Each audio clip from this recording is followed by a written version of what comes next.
नमस्कार, मैं हूं आपके साथ अंकिता पाल और आप सभी का हमारे छत्तीसगढ़ में स्वागत है। रुक करते हैं खबरों की तरफ। छत्तीसगढ़ के सीएम विष्णुदेव साय ने मितादिन महिलाओं को प्रोत्साहन राशि वितरित की है, जिसे पाकर महिलाएं भी काफी खुश नजर आई। देखिए इस हमारी खास रिपोर्ट में।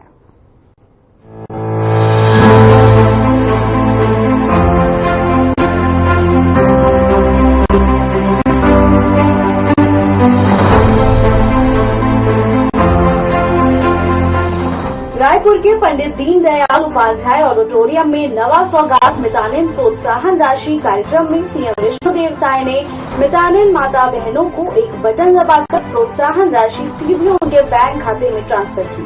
अब मितानिन माता बहनों को हर महीने समय पर मानदेय राशि मिलेगी। इस मौके पर सीएम विष्णुदेव साय ने कहा कि पहले की सरकार में मितानिन माता बहनों को 2-3 महीने के बाद मानदेय राशि दी जाती थी, लेकिन अब उनको हर महीने मानदेय राशि मिलेगी। अब सभी मितानिन माता बहनों के चेहरे पर एक अलग खुशी देखने को मिल रही है।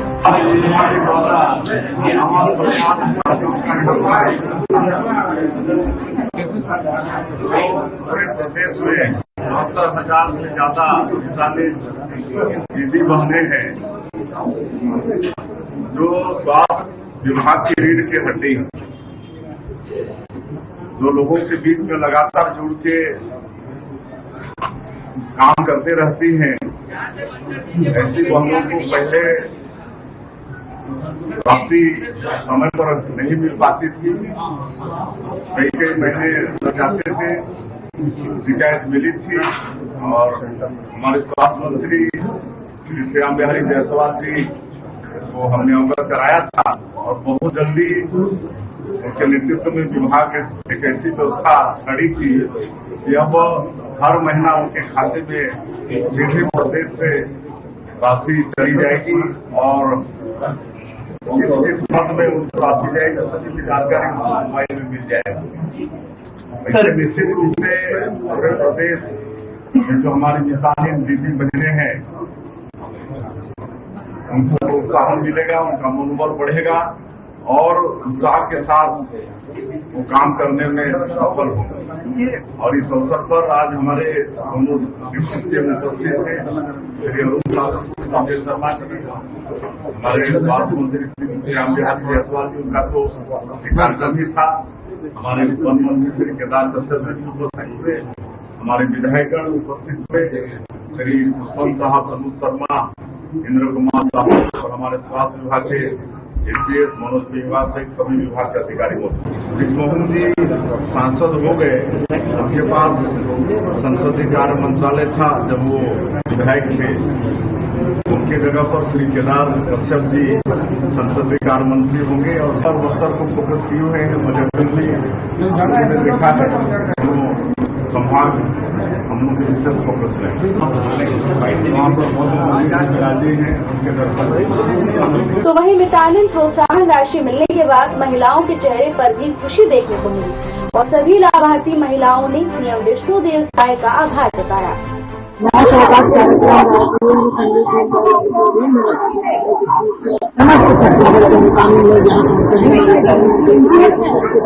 भीड़ बना हुआ है आज मितानिन के चेहरों में एक अलग खुशी नजर आ रही है, एक अलग जगह नजर आ रही है। लोग जितने भी यहाँ माता बहने पहुंचे हैं सभी के चेहरे में एक खुशी है। आज मैं एक चीज को मैं पैसा मिला है सभी को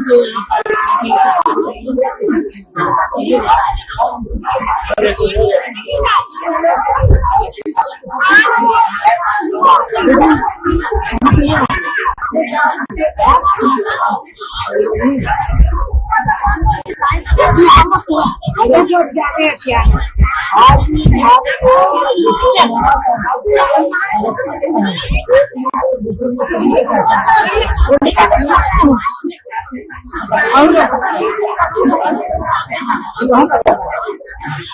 आप मुख्यमंत्री जी के पास धन्यवाद और कोई आप लोगों का कुछ जिससे मुख्यमंत्री जी से कहना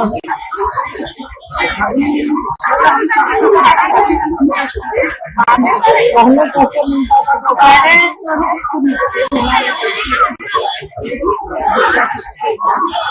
था इतना शहरों में आज परेशान की खुशी आज बहुत खुशी है। जिस तरीके से देख रहे हैं कि कानून के चेहरे एक अलग खुशी लग रही है। आप निकामी हैं? हाँ, आज आपको पैसा नहीं कैसा लग रहा है? और जैसा करा नजर ना कर बोला ऐसा पटना जल्दी करो। ये मुझे कार है का एकदम ये मुझे एकदम पावर चीजें आपको कितना पैसे काम करते हैं पहले कैसे मिलता था? पहले कितना नहीं है हवा नहीं है हवा अच्छा हम पढ़े नहीं बहुत काम करते थे हम गर्भवती कपड़ा लेखन में मेरे को क्या करते थे खुशी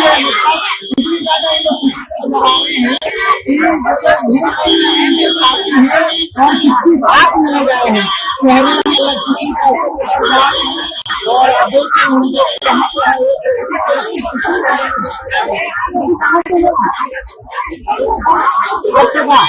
आज एक मिनट में आपको नया पैसा मिला है एक बटन से कोई निकालने में कैसा लगा अच्छा लग रहा जैसे मुख्यमंत्री से धन्यवाद जाति नहीं करना चाहिए ऐसे काम कर आपके क्षेत्र में अच्छा काम कर रहे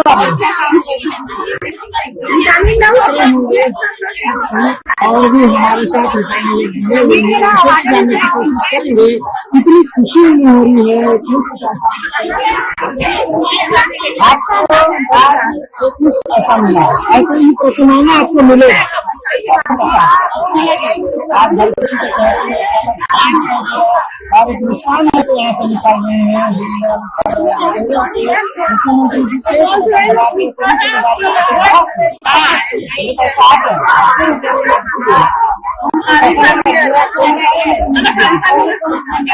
और कोई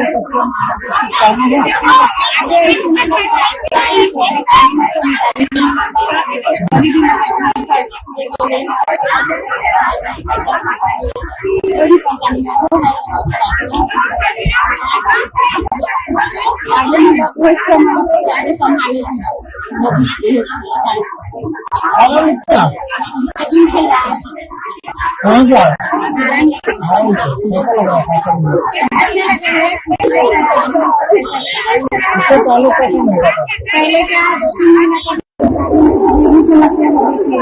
क्या है एक दिन आएंगे तो खर्चे में भी हम लोग सहयोग कर पाएंगे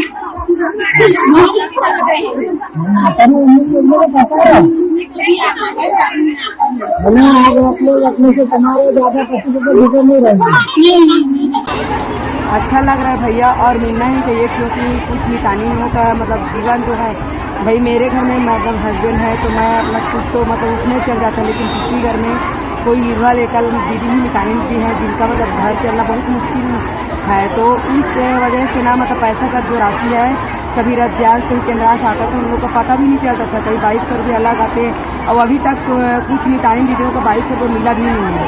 अब कैसे नहीं मिला क्या में इसके बारे में पता नहीं है लेकिन अभी जो हम लोग को मई और अप्रैल और मई का जो पैसा मिला है वो मतलब रज्जाल केंद्रास 2200 रुपये जो है एक मुश्त हम लोग को मिला है और मैसेज में दिख भी रहा है। तो मैं मंत्री जी का मतलब धन्यवाद करती हूँ और साथ ही ये भी कहना चाहती हूँ कि आप जो दे रहे हैं मितानियों का पैसा वो हम मितानियों का पैसा हम लोग को रज्जाल केंद्रास सदा ही ऐसी मुफ्त में मिलना चाहिए और ये बहुत बड़ी सौगात है कि वाकई में इससे हम लोग मितानियों को बहनों को कोई परेशानी नहीं होगा। जो भी कार्य हम लोग कार्य क्षेत्र में भी हम लोग खुशी से अच्छा काम करेंगे और करके भी दिखा रहे हैं उसी तरह पैसा भी हम लोग को मिलेगा तो खुशी होगा मिलना चाहिए ये हम लोग का मतलब अधिकार है जो हमको मिलना चाहिए आपको। और मैं भी ये कहना चाह रही हूँ माननीय मुख्यमंत्री जी को कि जून का पैसा भी हम लोग को एक मुश्त मिले और एक चीज से निवेदन और है कि जो हम लोग को मंत्री जी वादा किए हैं 50% मितानी बहनों को देने के लिए उसे भी तत्काल सहायताएं 50% मितानियों को दिया जाए। इसके लिए मैं उसके तहे दिल से धन्यवाद करती हूँ। अच्छा लगी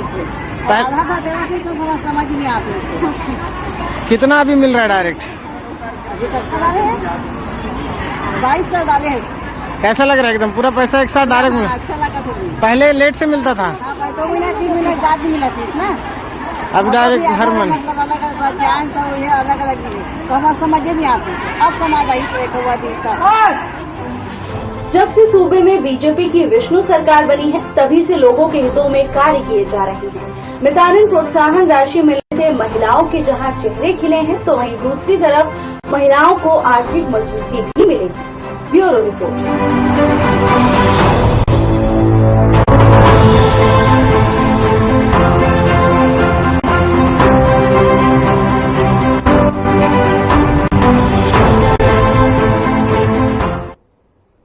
बहुजन समाज पार्टी ने एसडीएम को ज्ञापन सौंपा है। बसपा पदाधिकारियों ने बलौदाबाजार आगजनी कांड में दोषियों के खिलाफ कार्रवाई की मांग को लेकर ज्ञापन सौंपा और बलौदाबाजार की घटना को लेकर उच्च स्तरीय जांच करने की मांग की है। उन्होंने कहा कि सत्य और अहिंसा के मार्ग पर चलने वाले सतनामी समाज को बदनाम करने के लिए असामाजिक तत्वों ने घटना को अंजाम दिया था, जिसका दुष्परिणाम अपराध लोग भुगत रहे हैं।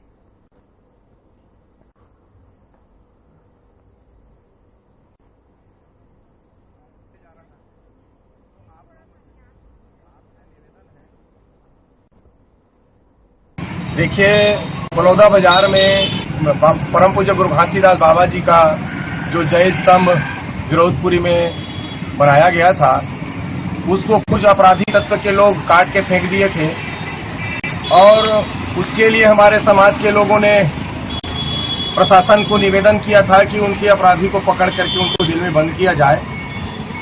लेकिन वहां पर जो अपराधी नहीं है उनको पकड़ में लाया गया और बंद कर दिया गया। हमारे लोग कहते रहे कि भाई आप असली मुजरिम को पकड़िए। जांजगीर चांपा जिले में भी पटवारियों के अनिश्चितकालीन आंदोलन और तहसीलदार नायब तहसीलदारों के आंदोलन का असर दिखने लगा है। जमीन के सीमांकन, पर्ची नामांतरण के साथ ही कई काम प्रभावित हो रहे हैं। इसके अलावा छत्तीसगढ़ शासन द्वारा गांव-गांव में राजस्व पखवाड़ा लगाने के निर्देश भी दिए थे, जिसकी शुरुआत जिला प्रशासन ने पटवारियों के आंदोलन के बावजूद तहसीलदार और आरआई के माध्यम से 1-2 दिन चला सके, लेकिन पटवारियों के आंदोलन को आरआई संघ का समर्थन दिए जाने और तहसीलदारों के आंदोलन में जाने से राजस्व पखवाड़ा भी खटाई में चला गया है। पटवारी संघ के जिलाध्यक्ष ने भी कहा कि जब तक भुइया सॉफ्टवेयर में सुधार नहीं होगा, तब तक राजस्व पखवाड़ा चल पाना असंभव है। वहीं एडिशनल कलेक्टर ने भी राजस्व पखवाड़ा के संबंध में राज्य सरकार के मार्गदर्शन पर राजस्व पखवाड़ा का आयोजन किया जाएगा।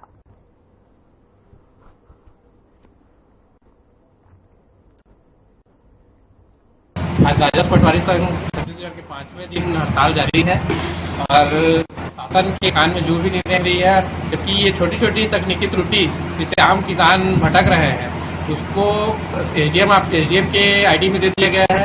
एनआईसी कहीं भी सुधार कर दे रहा है, पटवारी के आईडी पे गलती हो तो पटवारी का आईडी दिख रहा है, जिससे पटवारियों को दोषी मान रहे हैं।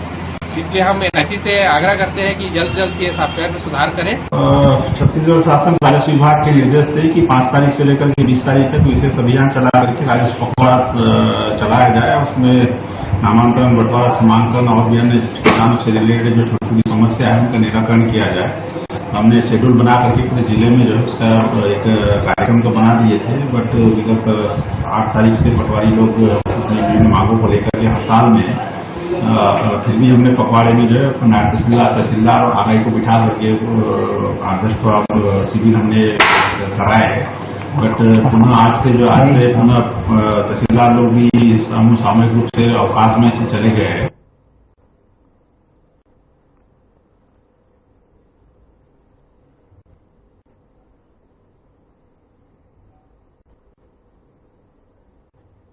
करबंदा में डायरिया का प्रकोप लगातार बढ़ता जा रहा है। करबंदा में 34 लोगों को डायरिया हो चुका है, जिनमें से एक वृद्ध की मौत भी हो गई है। वहीं 3 लोगों की हालत गंभीर बनी हुई है। डायरिया मरीजों का भी इलाज बलौदा उप स्वास्थ्य केंद्र में कराया जा रहा, तो वहीं 19 लोगों को जिला चिकित्सालय रेफर कर दिया गया है। डायरिया को लेकर पूरे गांव में दहशत का माहौल बना हुआ है। आपको बताते चले कि डायरिया को लेकर गांव में दहशत का माहौल है और अब तक कई लोग बीमार भी हो चुके हैं और कई लोगों की मौत का मामला भी सामने आया है। अस्पताल में लगातार डायरिया के मामले बढ़ते हुए नजर आ रहे हैं। अस्पताल में मरीजों की लंबी लंबी कतार लगी है, तो वहीं डॉक्टर्स भी लगातार मरीजों को देख रहे हैं। अब तक कई लोग बीमार हैं और एक की मौत का मामला भी सामने आया है। मॉनसून का सीजन लगातार जारी है, जिसको लेकर लगातार डायरिया के मामले भी सामने आ रहे हैं। तो वहीं अस्पताल में डॉक्टरों का भी कहना है कि आप अपनी सुरक्षा करें।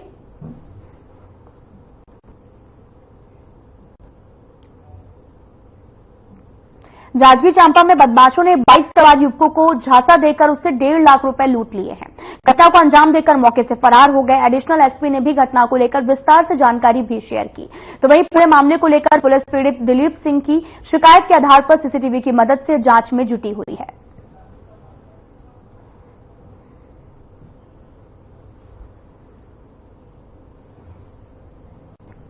आपको बताते चलें कि पूरी वारदात सीसीटीवी कैमरे में कैद हो गई। पुलिस इस पूरे मामले की जांच में जुटी हुई है।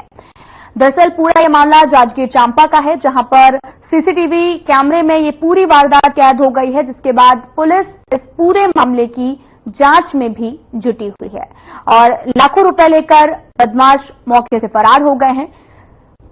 सीसीटीवी के आधार पर पुलिस इस पूरे मामले की जांच कर रही है। सिटी कोतवाली जांजगीर जिले में लगातार ये कार्रवाई भी अब द्वारा की जा रही है। पुलिस इस पूरे मामले की जांच में जुटी हुई है।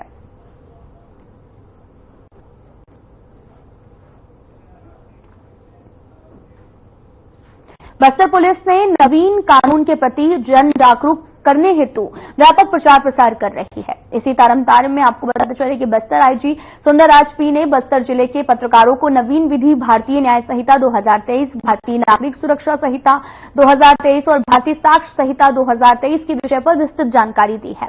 इस अवसर पर बस्तर एसपी शलन सिंह ने भी नए कानून के महत्वपूर्ण प्रावधानों और न्याय प्राप्त करने के संसाधनों और उपायों के संबंध में विस्तृत चर्चा की गई। नशा मुक्ति, साइबर सुरक्षा और यातायात नियमों के प्रति जागरूक करने का प्रयास किया गया है।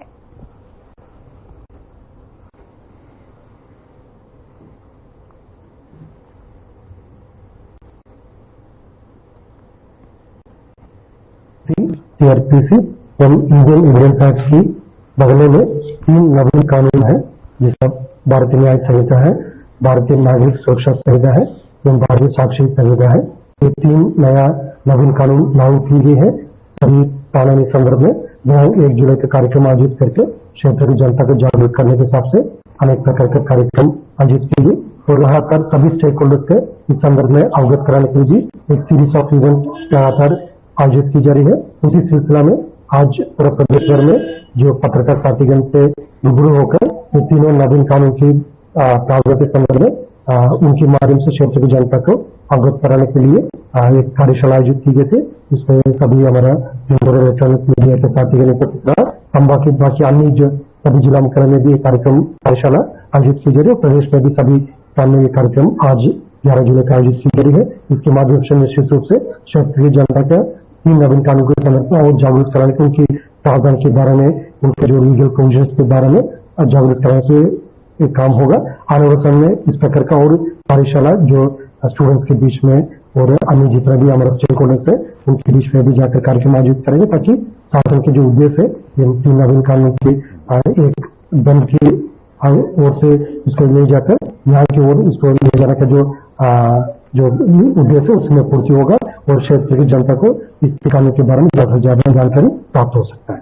इस तौर पे जो सामुदायिक इन 3 नवीन कानून की खास बात ये भी है, जो दंड के अलावा एक कम्युनिटी सर्विसेज का भी प्रावधान दी गई थी, ताकि जो फर्स्ट टाइम ऑफेंडर है, जो किसी ने उनके सुधार के लिए अवसर देने के लिए भी प्रोसिक्यूशन के पश्चात मजिस्ट्रेट को भी लग रहा है। उन्होंने कम्युनिटी सर्विसेज जैसा किसी सेवा देने के समाज में इस प्रकार का प्रावधान भी दी गई है। उसका मजिस्ट्रेट की जो प्रोसिक्यूशन के पश्चात उनके डिस्कशन के ऊपर आएगा, लेकिन जैसा एक सुधारने के लिए अवसर देने के हिसाब से भी इसके कम्युनिटी सर्विसेज के सामुदायिक सेवा का प्रावधान भी दी गई और जो महिला विरुद्ध अपराध है और बालिका के विरुद्ध अपराध है उसमें कठोर दंड का भी प्रावधान दी गई। और पुराना जो कानून है जिसमें कुछ प्रावधान जो जैसा जिसका वर्तमान परिस्थिति में एकदम आवश्यकता नहीं है या आउटडेटेड होगी, उसको भी रिपील की गई। इस प्रकार का इन तीनों नवीन कानून के बारे में काफी जो नवीन प्रावधान का जागरूक करने के लिए लगातार कार्यशाला आयोजित की जा रही है। जी अभी 2 नवीन प्रावधान इसमें है, एक 0 एफआईआर का है, दूसरा EFIR है। जिसका पूर्व में भी जैसा किसी तार में जाकर अन्य किसी जगह घटना हो गई उसको 0 में एफआईआर करने का प्रावधान, लेकिन उसका एक राइट के रूप में नहीं देखा जा सकता है। लेकिन अभी इस नवीन कानून में उसको पीड़ित पक्ष का एक अधिकार के रूप में इसको देखा जा रहा है, ताकि वो किसी भी जगह में कोई घटना उनके साथ हुआ तो संबंधित शहर में आकर या कस्बे में आकर वो एफआईआर करना चाह रहे थे, उससे 0 में एफआईआर करके जो थाना खबर को आगे उसको फॉरवर्ड करने का प्रावधान दी गई इसमें। और इलेक्ट्रॉनिक के माध्यम से भी जैसा किसी पीड़ित पक्ष को तत्काल थाना में आने की स्थिति में नहीं है, जो ईमेल के माध्यम से, अन्य जो सोशल मीडिया का जो एप्लीकेशन के माध्यम से यदि वो अपना एफआईआर दर्ज करना चाहते हैं, एफआईआर का भी प्रावधान दी गई।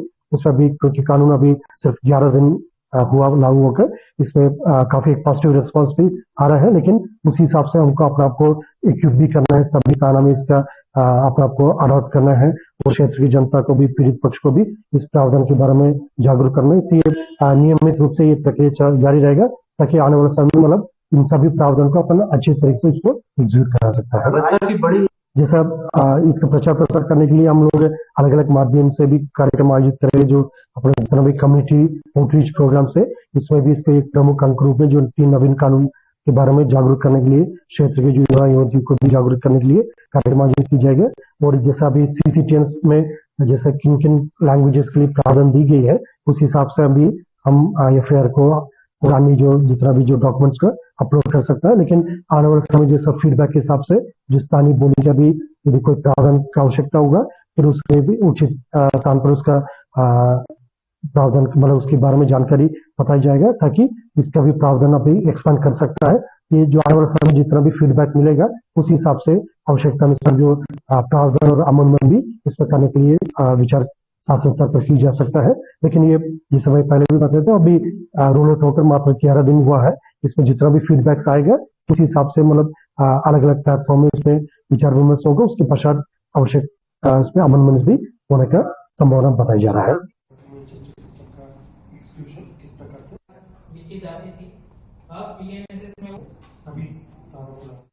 1 जुलाई से लागू हुए नए कानूनों को लेकर गुरुवार को भिलाई के पुलिस कंट्रोल रूम में प्रेस कॉन्फ्रेंस का आयोजन किया गया, जहां पर आपको बताते चले कि दुर्ग रेंज के आईजी, दुर्ग एसपी समेत बड़ी संख्या में पुलिस के अधिकारी और पत्रकार भी मौजूद रहे हैं। साथ ही आपको बताते चले कि नए कानून को लेकर लगातार दुर्ग पुलिस कार्यशाला का भी आयोजन कर रही है, लोगों को जागरूक भी किया जा रहा है। और आपको बताते चले कि लगातार दुर्ग रेंज आईजी राम गोपाल गर्ग और दुर्ग एसपी जितेंद्र शुक्ला ने भी पत्रकारों के सवालों का जवाब देते हुए नए कानूनों की बारीकी से भी जानकारी दी है।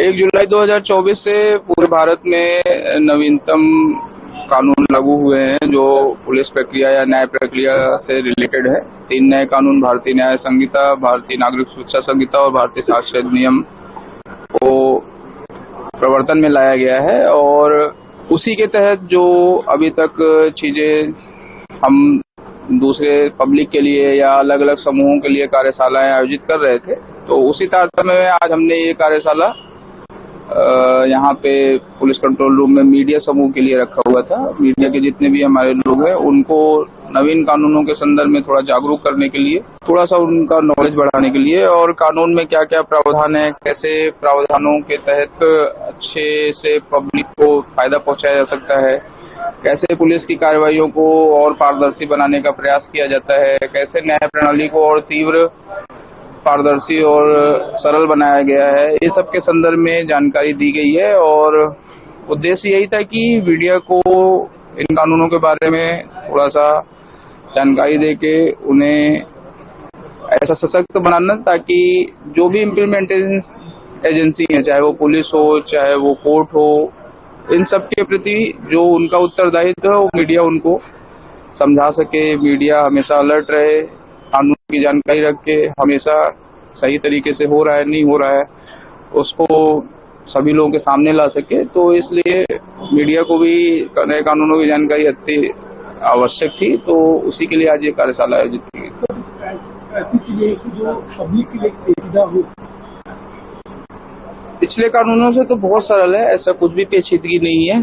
कभी भी बहुत आराम से किसी भी गूगल के किसी भी प्लेटफॉर्म पे जाकर आप BNS या BNSS डालकर आप उसके इतने सरल शब्दों में लिखी गई है समझ सकते हैं। जो भी थोड़ी बहुत कॉम्प्लिकेशंस है वो प्रक्रियाओं के तहत पुलिस के ऊपर डाली गई हैं, जिसमें थोड़ा इंफ्रास्ट्रक्चर और थोड़ा काम करने की आवश्यकता है। तो अगले साल भर में कानूनों के लागू होने के पश्चात वो सब भी पूरा हो जाएगा। और कानून बहुत सरल है, बेहद सरल ढंग से उनका इम्प्लीमेंटेशन भी होना है, तो ऐसा कुछ नहीं है कि किसी के समझ से बाहर। डिजिटल एविडेंस काफी मायने रहेगा।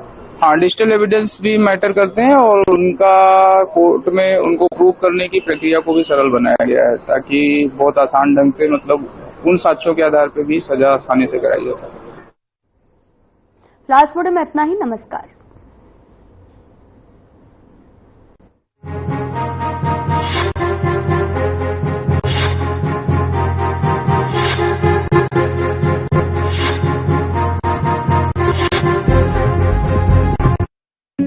Hey mom, hey, look, I can download a song really fast.